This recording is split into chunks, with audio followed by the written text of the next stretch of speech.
nothing but the truth. मेरी माताओं बहनों, ये आपका मंगल सूत्र भी बचने नहीं देंगे, यहां तक जाएंगे, मैं कहने आया हूं। What factor determines which party or leader you would vote for in an election? It's the economy, stupid, was the simple answer that Bill Clinton, a former US president, gave when he was once asked this particular question. With voting fully underway for election 2024, the big debate across the country is whether Modinomics has delivered on the economic front, particularly on generating adequate jobs for the young.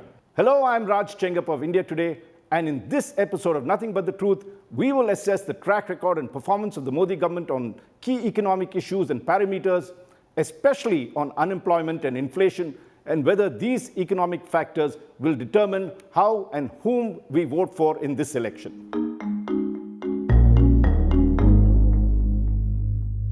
Fortunately, I have two eminent experts to help us analyze this important issue.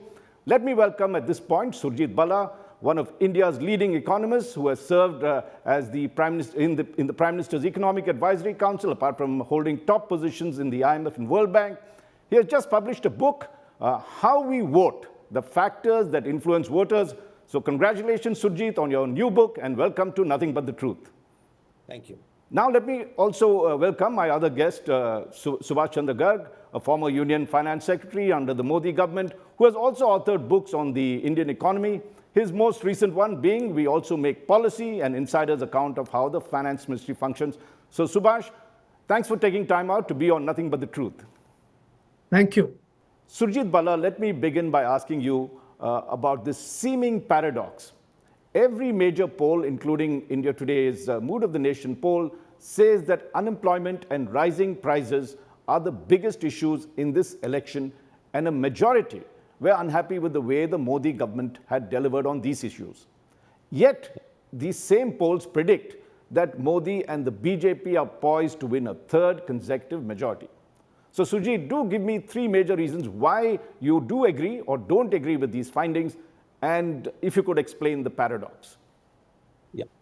First, you said, India Today has been one of the pioneers of doing opinion polling in India. And look at any of your opinion polls since 80 was the first time India Today did it. So my memory serves me right.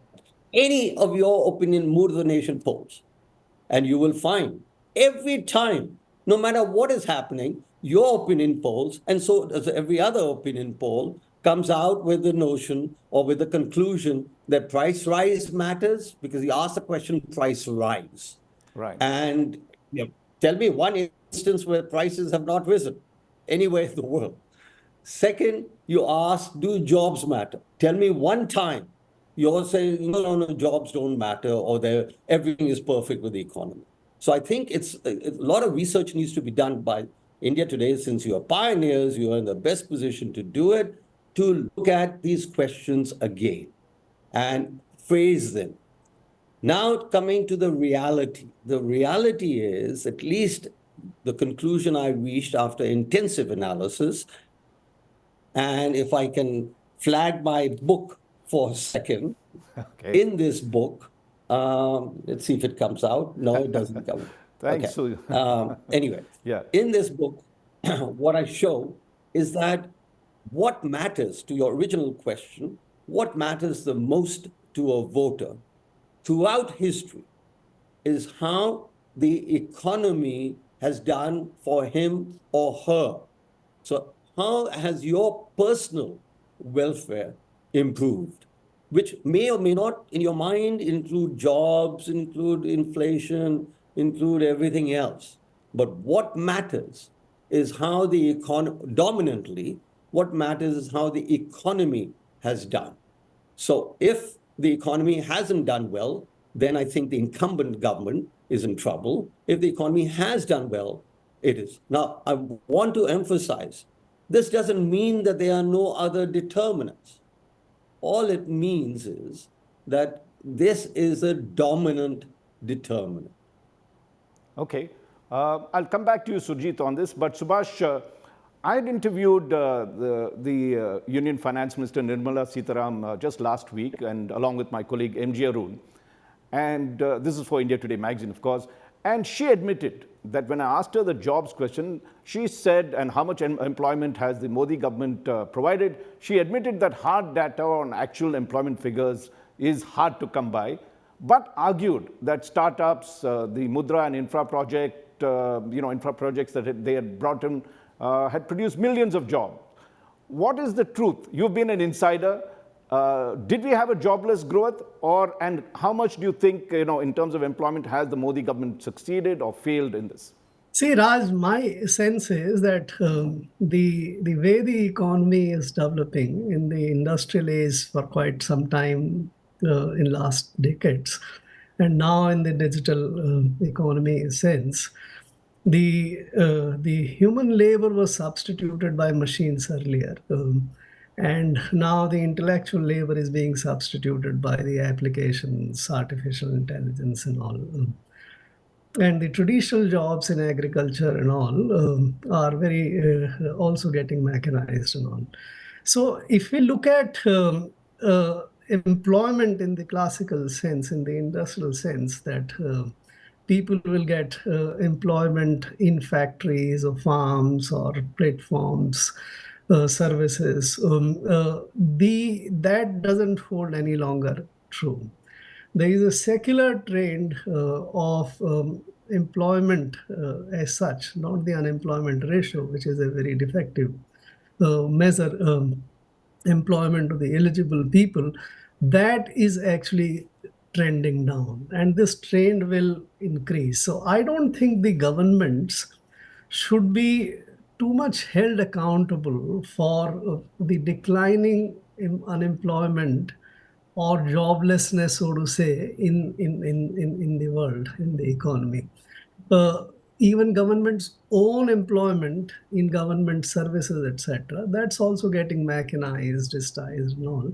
Even there is a substantial stoppage and reduction in the jobs. I think we need to change the narrative. Why do people need employment? Because they need income. Why do they need income? Because they need to feed themselves for their consumption needs and all. So in times to come, services will indeed provide many employment, and there are new opportunities coming up in travel, entertainment, sports, many other areas where enormous amount of employment would be generated, financial services, health services, education services. That is where the employment should be directed, people's jobs should be directed, and the rest of the people will need to be provided something like a basic income support, which the governments would now have to think about.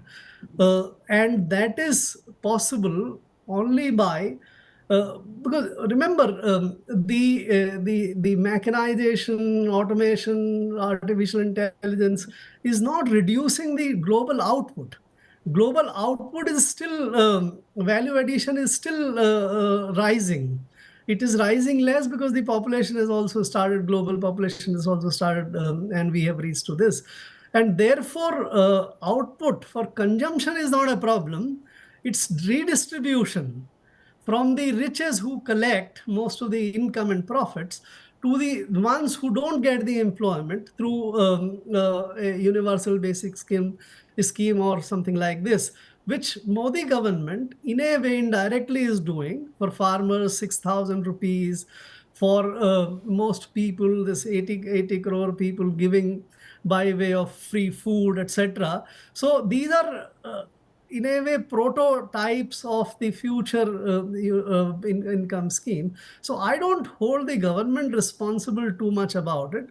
By the way, people have the unemployment and inflation as like permanent pinpricks now. These are pinpricks, but the employment alone or the inflation alone doesn't determine, to my mind, the electoral outcomes any longer. There are many other issues besides the economy, the way you deal with the religion, the caste, the identity politics. How do you get people to vote for you? There are many other issues or matters which decides electoral outcomes. Okay, I want to come back to Surjit Bhalla on this. Firstly, Subhash Chandra Garg has made an argument about the fact that jobs will continue in terms of the AI be replaced by high, correct me if I'm getting it wrong, there will be a certain number of people will be impacted by these coming in and you'll have to provide welfare for them. I'm just summing up what he said. And there has to be a redistribution across of wealth across that. Two things that come up on this. One, I'm a bit surprised if you say that jobs don't matter. I have two children who are in that age. And if I find a government not providing the kind of aspirational jobs that they have, it would, somewhat, I'm sure my children will not vote for that government. I haven't checked with them. And the second aspect is, in terms of what has happened, if you look at, though the government, says that unemployment rates have come down, and actually the periodic labor force shows there's been an increase in those people in terms of the workforce, people are saying that most of these are self-employed and therefore underemployed. Surjit, where do you feel, and is that going to have an impact on the way? There is an aspirational class. We have the youngest generation across the world looking for employment, and yet we are saying jobs is not that significant a decision maker. Both you and Subhash raised several questions, so if you give me sure. And very important questions and some important conclusions. First, throughout I guess my career as an economist, I've believed in the following motto: let the data speak. And it doesn't mean that whatever data is provided is correct, but it does mean otherwise we can go into an endless discussion and arguments, etc. And I think it's very good for cocktail party conversations, but really for an economist, that's neither necessary nor sufficient. What is sufficient, you look at whatever data available and then you pronounce on it, and you can say the data is wrong, as I have said on several occasions on Indian data as well as foreign data. That's first point. Second, let's take your statement and quoting the finance minister that data are hard to come by, unemployment and employment data. I don't know whether you are quoting her correctly. I don't think you are, because we have the NSS, now called the PLFS, has been producing data since 1983 and it used to be on a 5-year basis. And since 2017-18, it's on an annual basis. And for urban areas, it's on a quarterly basis. So I want to negate the argument that we don't have data. Second, as far as the employment data is concerned, we have a problem with the PLFS data that started in 17-18 on the employment published.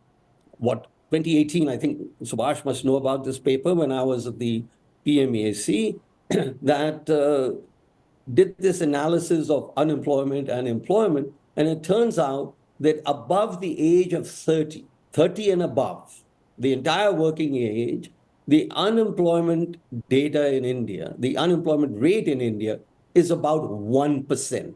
Let me repeat, it's about 1% consistently. And I can give you data for whichever year you want. That's the first factual point. The second factual point, and this is where we need to look at the world in general as well as us, is that youth unemployment is a problem around the world, and particularly salaried youth unemployment, college educated, etc.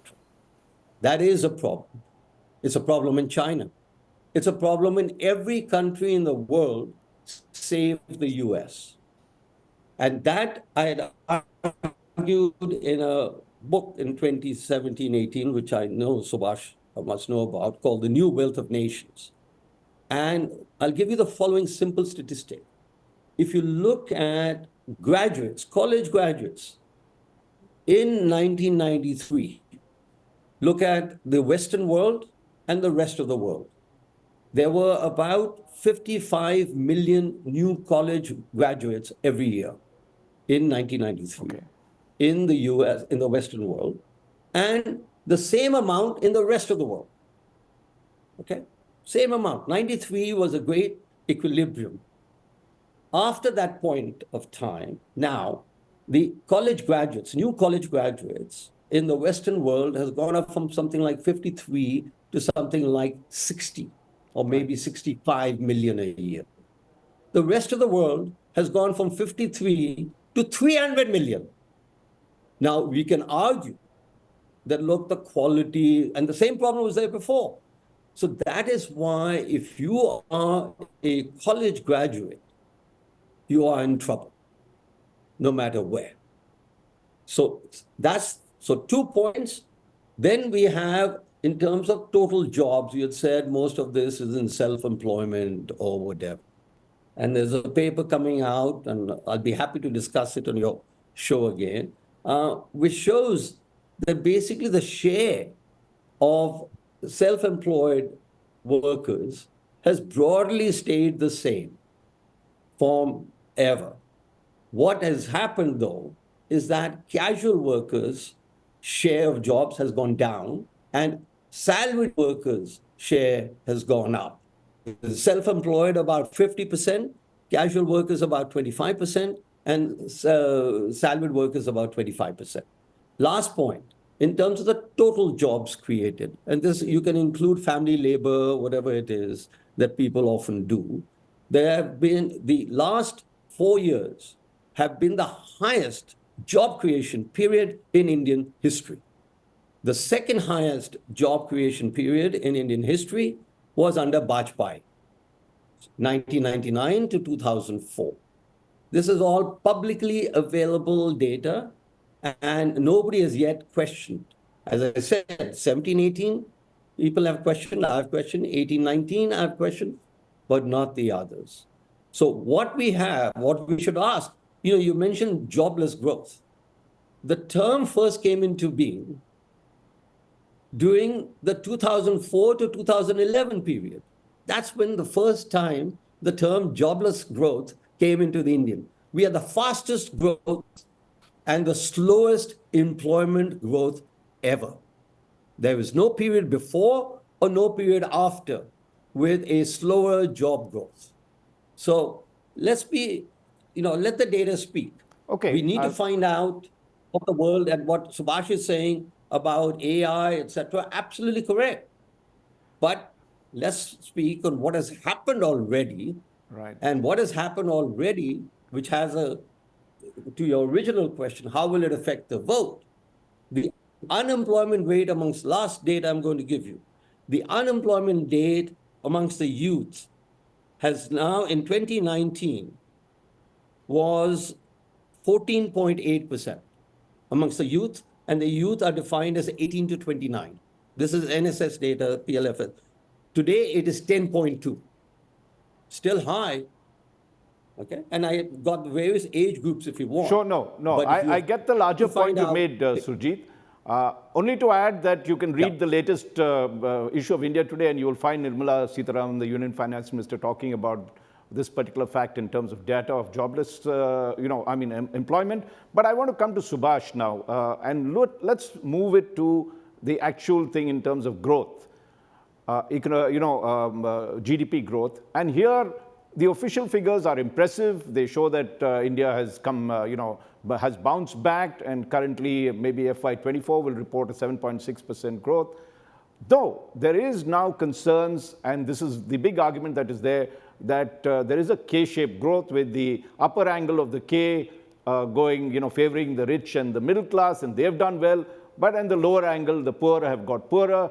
And that could be one of the reasons why you see a lot of discontent happening in the opinion polls about their income and their economy. Where do you stand on this question? Has growth really been equitable, or as economists say, it's gone up for those who are well-to-do, but really for the poor, they are suffering?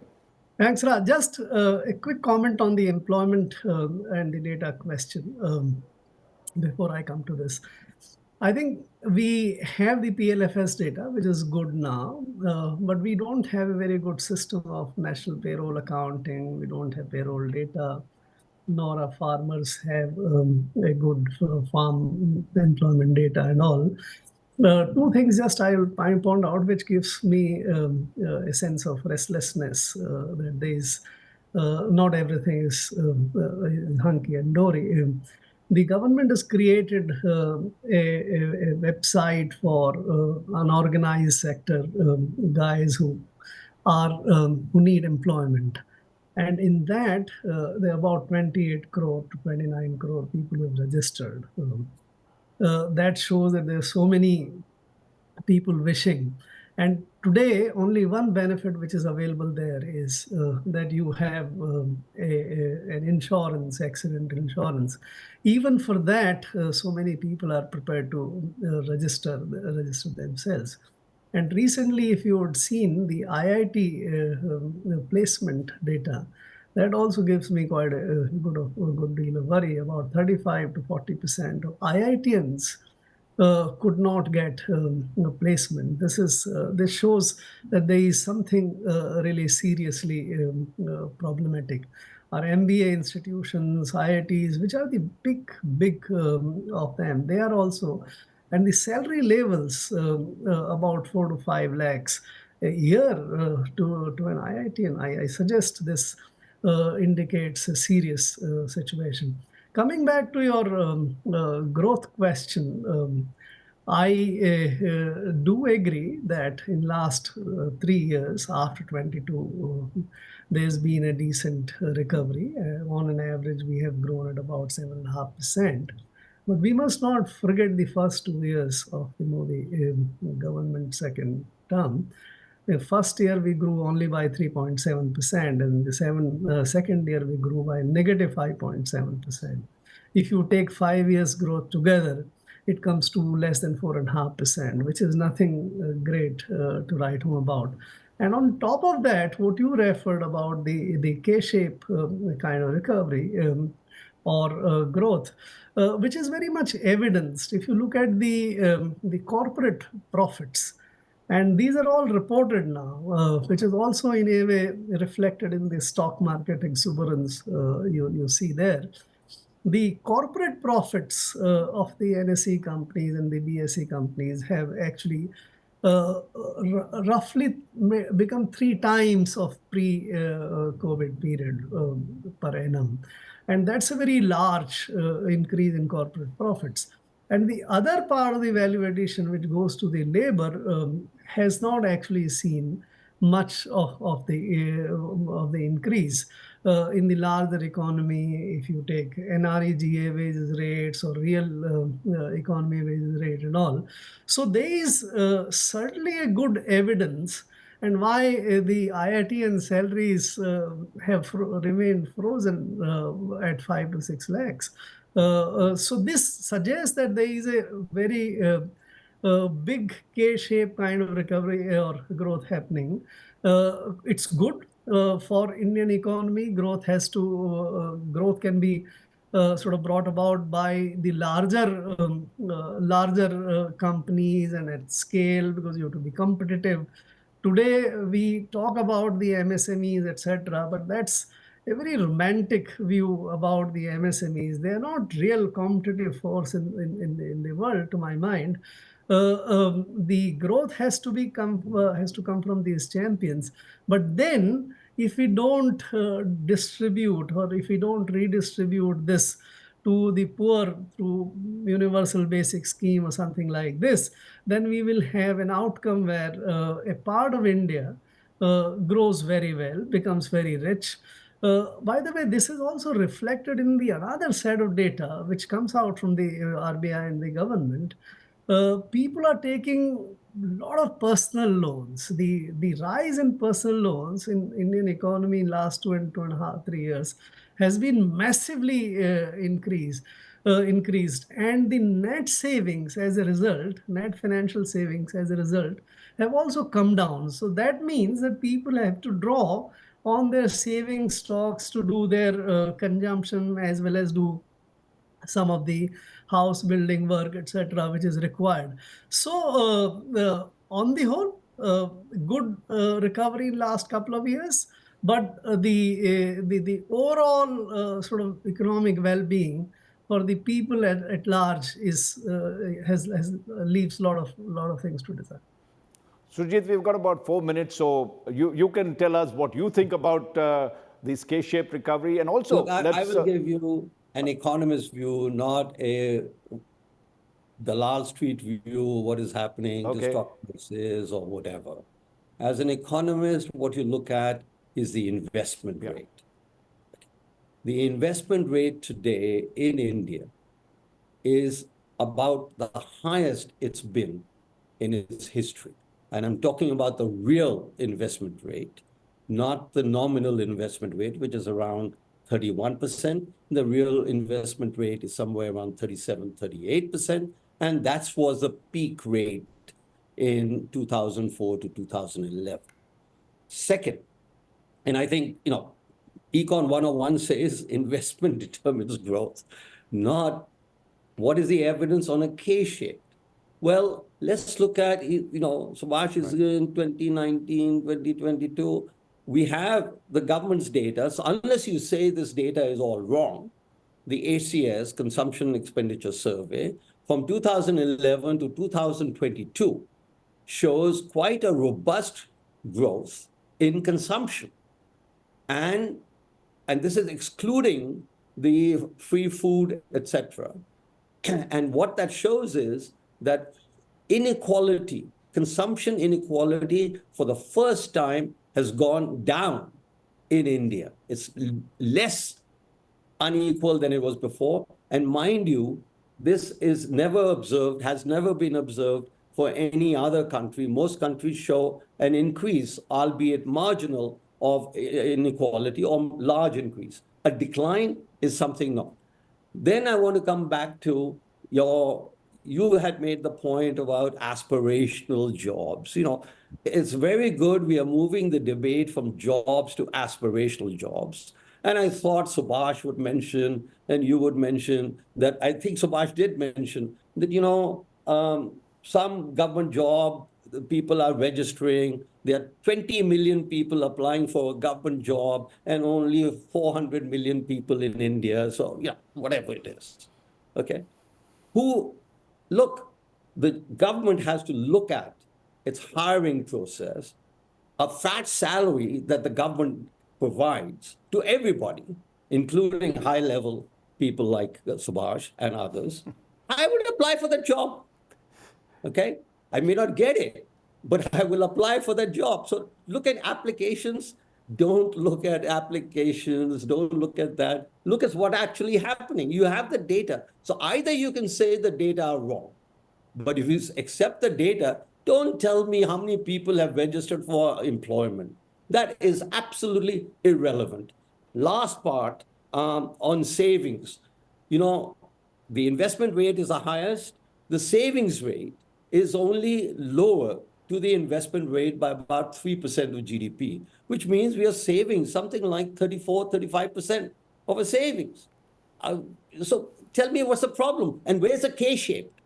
K-shape, you have to show that basically one sector of the economy is growing, the other sector of the economy is not growing. I hear this K-shape bandied about all the time without any evidence being provided.